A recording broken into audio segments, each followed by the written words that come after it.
Hey everybody, Jared with Second Life Design. I'm going to do a quick video on chainsaw chain. I get a lot of questions on the best chain to use, what types I use, where I get it from, where I source it, and just want to kind of clear that up and provide information on my experiences. There's a lot of different brands out there. I don't know if there's a whole lot of difference in them. I look more at the type, not so much the brand. Chainsaw chain's kind of a standard thing. They're all accomplishing the same goal. So I have a couple different types I want to show, and hopefully that'll give some good information. So just follow along and we'll go from there. Thanks. Okay, I've got a few different types of chain we're going to look at today. Hopefully this will clear up some stuff and we'll just kind of see what we can get into. This is standard cross-cutting chain. This is what firewood guys are going to be used to buck up big logs. I would not use this for milling. It's got the really steep angle. You can see it has like that's a 30-degree angle on the tooth. That's going to dull really quickly if you're using it for milling. I mean, it'll work. It'll go through it. It's just going to dull really quickly. It's going to leave a really ragged cut. It's not really meant for milling. Use this on your short bar for bucking up logs. That's what I would recommend. This one's pretty chewed up. Hit a nail or concrete or something. So. Yeah, wouldn't recommend this one for milling. Don't think it's going to work too well. Let's see what I got here. This is what's left of a roll. I bought an entire roll of ripping chain at one point, and this is what's left of it. Turn that around. So this is what most people consider standard ripping chain, milling chain. See the angle is a 10-degree angle on that tooth. This works really well. It's going to leave a really smooth cut. There's a tooth every other drive link, so there's a lot of teeth in there.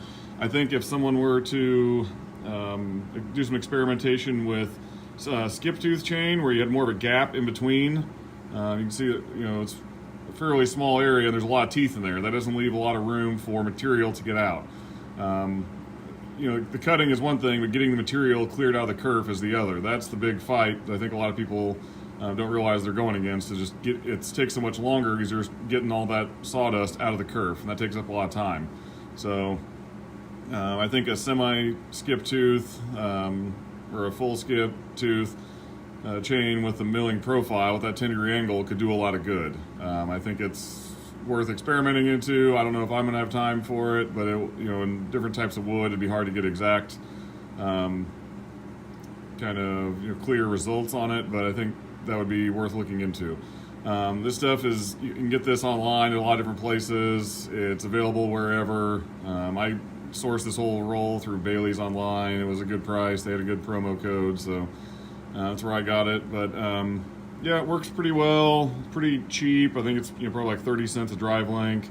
I think a loop for my big bar, for my 56-inch bar, is like $60 for a single loop.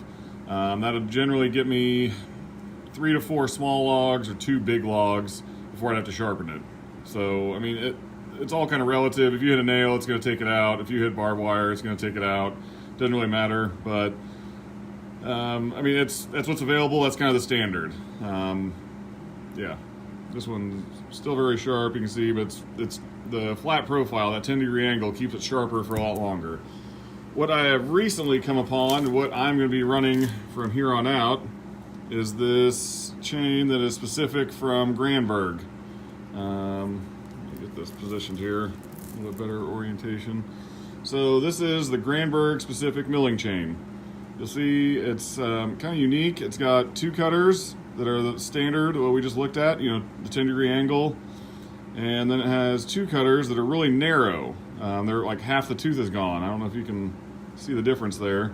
But what this is doing, just kind of in my own, in the thinking and looking at it, this is going to be really similar to if you're using your router to clear out a big dado or something, you do it in multiple passes, it's a whole lot easier. I think this is the same kind of theory, where they call these the 2 narrow and scoring cutters, and those are the full width cutters.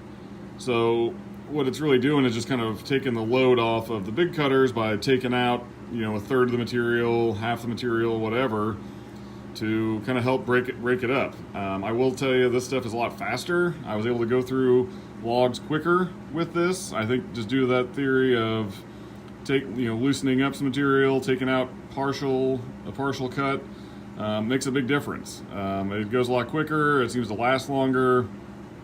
So I'm going to be switching to this as I go along.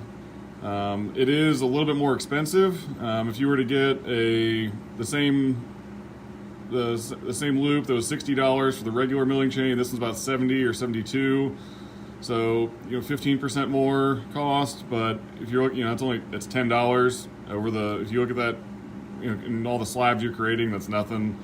So it's worth it to me. I'm going to be switching over to this. It's a good theory. You can sharpen it, so I'm not, I'll get a lot of life out of these. I'm sure it's all the chains made from the same manufacturers. Granberg just kind of modifies this, but this is the milling chain you should be using. This is what's going to work the best, work the easiest, going to give the least resistance. And any hand tool guy will tell you the sharpest tools are the safest ones because they aren't going to cause you to go to any extra effort. This is the same thing when chainsaw milling. So yeah, pretty cool. Just that little half cutter. I mean, you can see how narrow it is. But yeah, it's the same 10-degree angle, and just it alternates. So you have one right, one left, one right, one left, and it alternates like that. So this next one will be a narrow cutter, and so on. So I hope this helps. Hope this clears up some of the theories, the ideas going around about milling chain. Any questions, leave them below, comments.